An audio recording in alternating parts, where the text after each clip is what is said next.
Acara haul ke-25 Yayasan Pendidikan Islam Hayatul Muslihin yang beralamat di Desa Sukaresmi, Kecamatan Cisaat, Kabupaten Sukabumi, diisi dengan doa bersama untuk mengenang jasa dari para pendiri yayasan tersebut. Selain itu, keluarga besar dari para pendiri yayasan tersebut juga mengumumkan niat wakaf tanah, bangunan, dan sarana penunjang pendidikan sebagai amal jariah demi kemajuan yayasan. Kegiatan yang digelar kali ini juga dimanfaatkan untuk melakukan rapat dengan para orang tua siswa dalam mensosialisasikan program pendidikan, mempererat komunikasi antar guru dan orang tua, serta membahas kegiatan madrasah tahun ajaran 2025-2026.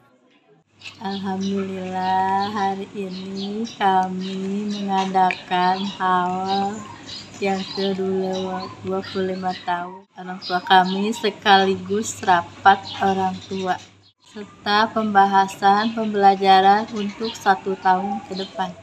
Alhamdulillah, antusias masyarakat sangat mendukung dengan program kami.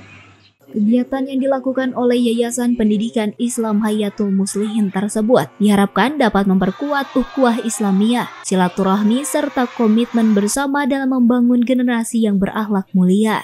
Dari Sukabumi, Tim Liputan MGS TV melaporkan.